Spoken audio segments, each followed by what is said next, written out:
My name is Margaret Baer. I'm a licensed clinical social worker and I work in a primary care clinic in Hendersonville, North Carolina. I would say that anxiety is by far the number one issue that I'm called in by the providers that I work with to assess when they have a visit with a patient.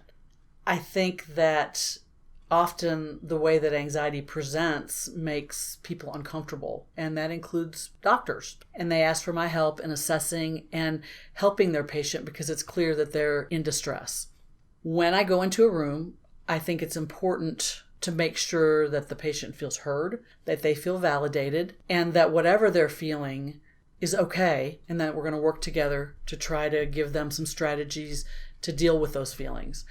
The ways that I think it's important to help patients feel those ways is that you're making eye contact, you're leaning in toward them, and you're nodding your head or expressing yourself in a way that helps them to know that they're being heard. Even if you don't understand the anxiety, or even if you don't feel like the issue they're feeling anxious about is worthy of that, it's important that you understand that they do feel that way. Another helpful thing is if we can give them something to leave the office with that they can use in the future when they feel that way to manage those feelings.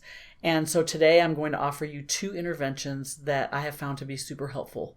The first one is called calming breathing. And I would suggest, first of all, that you assess the patient's readiness to do an activity like this first. So if they have any respiratory issues, you may want to rethink offering this because they are going to need to be able to take a deep breath and hold it. But basically, calming breathing is taking a very deep breath in through the nose.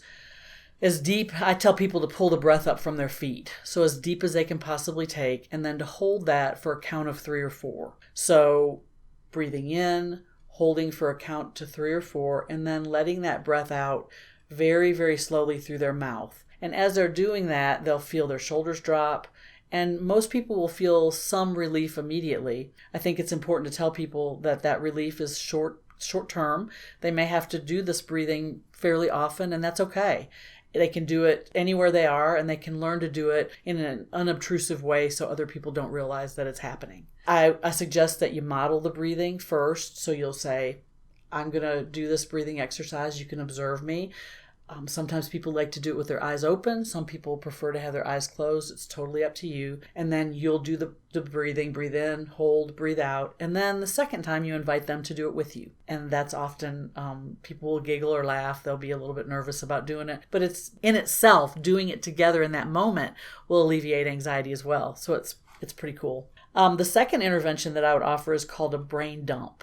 And basically, again, assess your patient for appropriateness. This is an activity that requires people to write. And not all of our patients have that skill. So if they don't, this would not be the activity for them. But if they can, it's a great exercise to clarify thinking and to kind of clear the mind. It's just exactly what it says, brain dumping, 15 or 20 minutes of just stream of consciousness writing. No worries about punctuation or grammar or capitalization, any of that. It's just writing what is in their mind, what comes to them. It may be expected things or it may be really unexpected things that come out, but it's a wonderful way for people to look at patterns and watch what thoughts come out and what's happening in their head. And I suggest that people do it, as often as they feel like. They don't have to do it daily. Just when they feel anxious, they can try it.